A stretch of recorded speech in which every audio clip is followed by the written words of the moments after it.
جتنا لوگوں کو سمجھائیں گے اتنا اپنے سمجھ میں آتا جائے گا. تو یہ نفی اثبات اپنے سمجھانے کے لیے، اپنے کرنے کے لیے.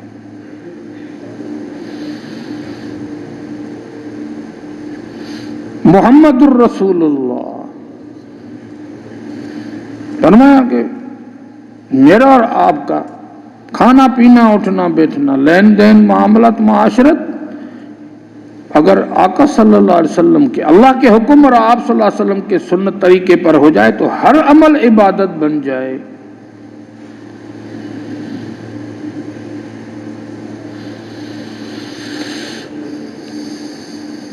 فرعون کے لشکر میں ایک آدمی حضرت موسیٰ علیہ السلام کی نقل کرتا تھا، اسی طرح جبہ پہن کے، اسی طرح وہ داڑھی لگا کے، اور اسی طرح ان کا امامہ باندھ کے اور لاٹھی ہاتھ میں لے کر وہ جذباتی طریقے سے وہ ہلا کے اس طرح وہ ان کو، اب وہ سارے ہنستے تھے فوجی. پھر ان کو وظیفہ ملتا تھا گورنمنٹ کی طرف سے کہ بھئی یہ مذاق مزاحیہ اور ہمارے فوجیوں کو ہنساتا ہے، انٹرٹینمنٹ ہوتی ہے ان کی، تو لہٰذا ان کو وہ کچھ پیسے بھی مل جاتے تھے، الاؤنس وغیرہ. حضرت موسیٰ علیہ السلام دیکھتے تو بڑے غصہ آتا کہ یہ میری نقل کرتا ہے، اور وہ بڑا غصہ ہوتا تھا. یوں سمجھو کہ بھی پہلے اس کو ماروں گا اگر موقع ملا، یہ میری نقل کرتا ہے. اور لوگ بھی کہتے سر یہ ایسے وہ اچھا نہیں لگتا یہ. اور جب عذاب آیا تو وہ بچ گیا. حضرت موسیٰ علیہ السلام نے جو دیکھا کہ تو اللہ کی طرف متوجہ ہوئے کہ یا اللہ یہ تو مجھے بڑا تنگ کرتے تھے، اب یہ بچ گیا. کہ موسیٰ جب یہ تیری نقل کرتا تھا تو ہمیں بہت اچھا لگتا تھا، تو بھائی جو دشمنی کر کے نقل کرے تو لگے اچھا، وہ بھی بنی اسرائیل اور میں اور آپ محمدی. آپ صلی اللہ علیہ وسلم کی محبت میں امام الانبیاء کی سنت سے کریں گے پیار، اپنائیں گے تو اللہ کو کتنے پیارے لگیں گے. تو میرا ہر کام سنت کے مطابق ہو. حتیٰ کہ ایسے سنا کہ اگر الٹے پاؤں داخل ہونا ہے بیت الخلا میں، اب سیدھا پاؤں داخل ہو گیا تو بھئی ہم پیچھے ہو جائیں تاکہ عادت برقرار رہے کہ ایسے داخل نہیں ہونا، پیچھے ہو کر پھر الٹے پاؤں سے، تاکہ بھئی اپنے آپ کو ٹھیک کرنے کے لیے کہ بھئی ایسے نہیں ایسے. تبھی ہمیں سکھایا گیا ہے کہ اگر بسم اللہ وعلا برکت اللہ بھول جاؤ کھانے میں تو بھئی پھر کہو اول ہو آخر، تاکہ بھئی یہ مجھے ایسے نہیں ایسے کھانا چاہیے. میں اور آپ اپنے آپ کو ٹھیک کرتے رہیں، اپنے آپ کو یہ کہ بھئی میرے اندر کمی ہے، اس کمی کو دور کرتے رہیں تو ہمارا ہر عمل تاکہ سیدھا ہوتا جائے گا. اللہ کی مدد شامل حال ہوتی جائے گی. ماشاءاللہ عصر سے مغرب سے بات یہی ہو رہی ہے کہ میری اور آپ کی زندگی اور کامیابی اللہ کے حکم اور آپ صلی اللہ علیہ وسلم کے سنت طریقوں پر چلنے میں ہے. اور بھائی فرمایا کہ بھائی وَاسْتَعِینُوا بِالصَّبْرِ وَالصَّلَاةِ، مدد چاہو اللہ رب العزت سے، پہلے صبر کرو، پھر نماز پڑھ کے اللہ رب العزت کی طرف متوجہ کہ یہ مصائب تکالیف کہاں سے آ رہی ہیں؟ اللہ کی طرف سے. اس پر صبر کرو، استغفار کرو، صبر کرو. اب اس کا بدلہ لینے ایک آدمی جہاں سے تکلیف آئی اس کے پیچھے مت پڑ جاؤ. پہلے حکم ہے صبر کرو، تکلیف آ جائے صبر کرو، صبر کا حکم ہے. اب صبر میں وہ چھپا ہوا ہے کہ یہ اللہ کی طرف سے، اس میں دھیان کرو، جہاں سے ہو رہا ہے یہاں سے نہیں ہو رہا، پیچھے اللہ کا امر کار فرما ہے. یہ نظر کا دھوکہ ہے، یہاں سے نظر آ رہا ہے مجھے. نماز پڑھو، اللہ کی طرف متوجہ ہو جاؤ کہ بھئی غلطی کہاں سے ہوئی کہ یہ پکڑ آئی. پنکچر لگانے والا ہوا نہیں بھر دیتا. ایک آدمی لے آئے پنکچر سائیکل، تو اس کو کھول کے اس میں پھر ہوا بھر کے پھر اس کو دے دے، چلو بھائی، نہیں بھائی، وہ پہلے اس کو ہوا بھرنے سے پہلے اس میں پنچر ڈھونڈتا ہے، ہوا ڈال کے پنچر تو ڈھونڈو کہ یہ جو مصیبت آئی ہے یہ کیوں آئی ہے۔ آدمی ٹھوکر کھاتا ہے تو پیچھے مڑ کے دیکھتا ہے کہ کس میں ٹکرا کے ٹھوکر آئی، یہ تکلیف مجھے کیوں آئی ہے۔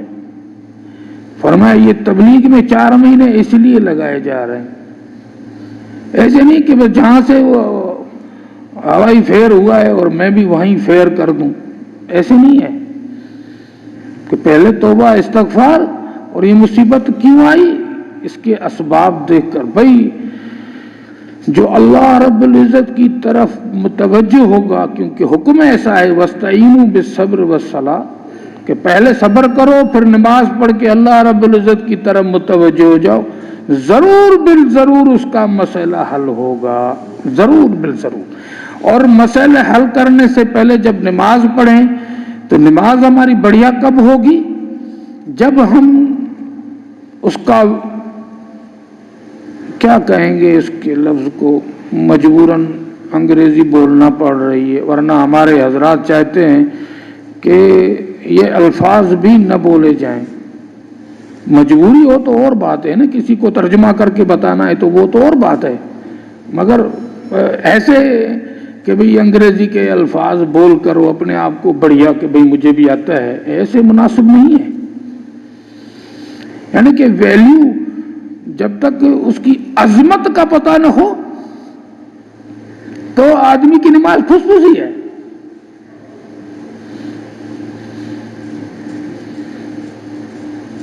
نماز سے کیسے ہوگا، سارے مسائل کیسے حل ہوں گے جب تک جس سے مانگ رہا ہوں اس کا پتہ ہی نہیں ہے کہ وہ کتنی قدرت رکھتا ہے، کس کے آگے کھڑا ہوں، وہ کیسے سنتا ہے، کیسے میرے حالات کو بدلے گا۔ ہم تو اسباب سے بدلنا کو سمجھ رہے ہیں، اللہ رب العزت خود فرما رہا ہے بل تؤثرون الحیات الدنیا، تم نے دنیائی زندگی کو ترجیح دے رکھی ہے۔ اور صحابہ کر رہے ہیں، کہہ رہے ہیں، امام الانبیاء کی زبان سے یہ بات جاری ہو رہی تو صحابہ کہہ رہے ہیں ہاں واقعی ہم نے دنیا کی زندگی کو ترجیح دی ہے، ہم تو پتہ نہیں کہاں ڈوبے ہوئے ہیں۔ جب ترجیح دنیا کو دی ہوئی ہے تو پھر اللہ رب العزت کی طرف کیسے ہم متوجہ ہوں گے۔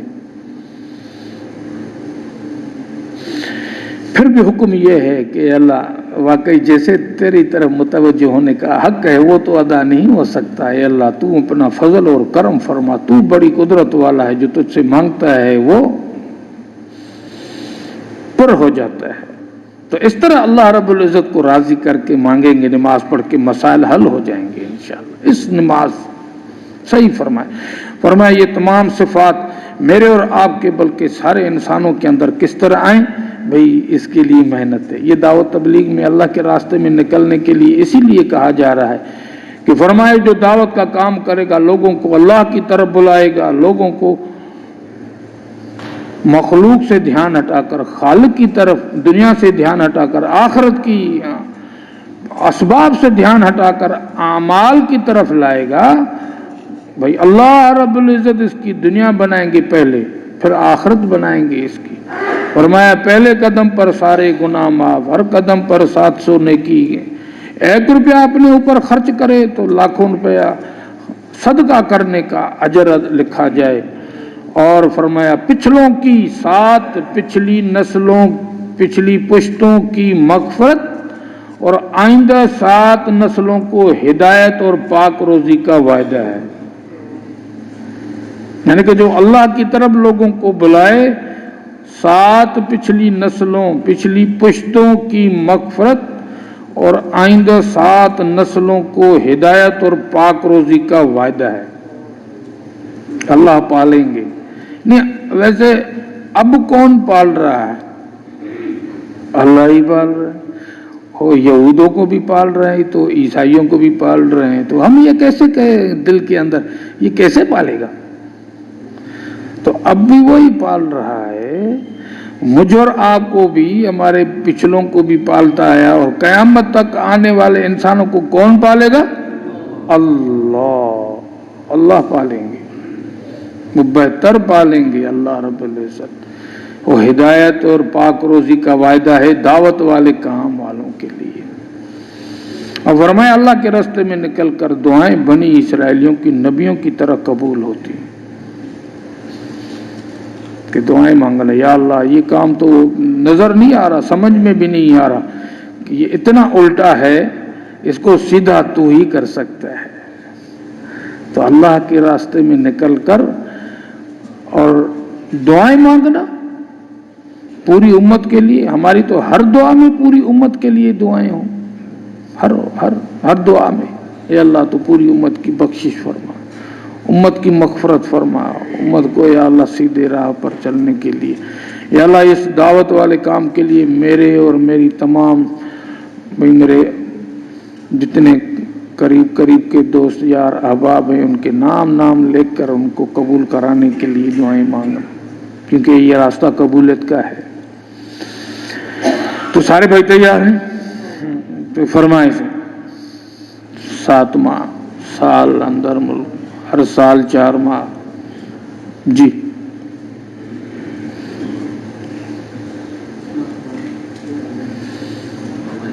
اللہ قبول فرمائے, اللہ آسان فرمائے. جی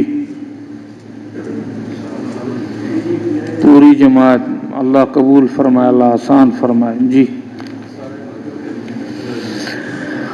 اللہ قبول فرمائے, اللہ آسان فرمائے.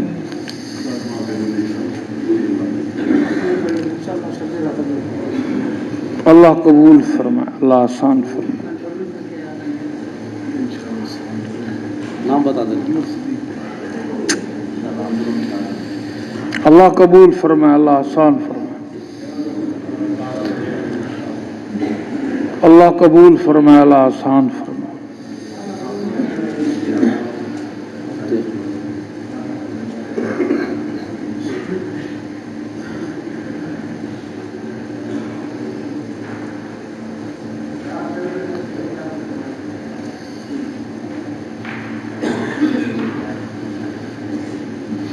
اللہ قبول فرمائے, اللہ آسان فرمائے.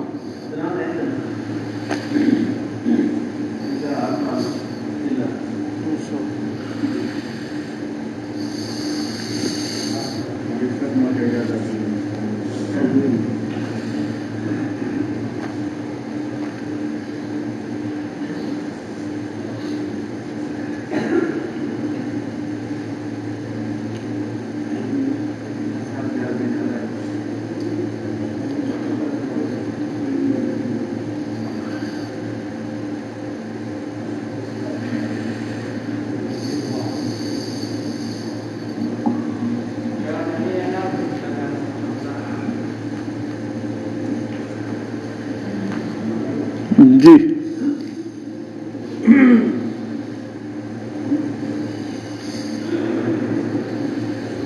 جی بھائی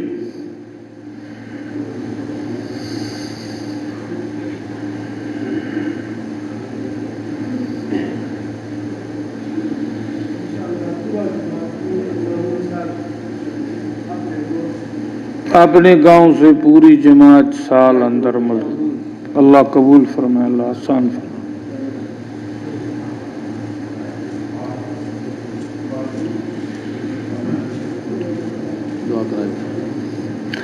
اب باقی مقامی لوگ مان دوستن کے گزارش ہے جماعتوں آیا لہن بھائی جان جہیں جہیں علاقے جہیں مسجد جے قریب جماعت آئے بھائی ان کی خوب نصرت ہوئیں دوستن کے میل ملاقات ان کی ترتیب بنائیں دا سے انشاءاللہ جماعت وارا بھی خوش رہندا پانچی مسجد علاقے جو کم بھی ودن دو سب کوشش کندا سے نا سے درود شریف.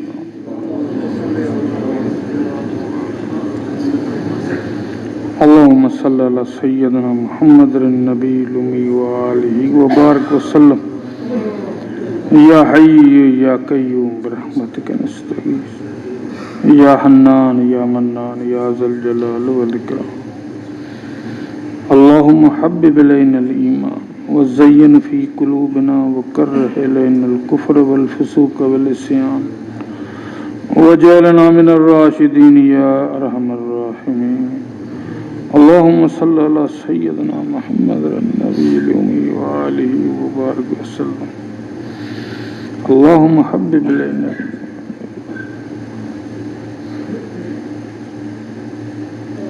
لا الہ الا انت سبحانک انی کنت من الظالمین یا اول الاولین ویا آخر الاخرین ویا ذا القوة المتین ویا راحم المساکین ویا ارحم الراحمین انت ولی فی الدنیا والآخرہ توفنی مسلما والحقنی بالصالحین ربنا آتنا فی الدنیا حسنة وفی الآخرة حسنة وقنا عذاب النار وادخلنا الجنة مع الأبرار یا عزیز یا غفار وصلی اللہ تعالی علی خیر خلقہ محمد وآلہ اشراق کا ٹائم ہو گیا ہے پڑھنے ہمارے ساتھی جو پٹ کرام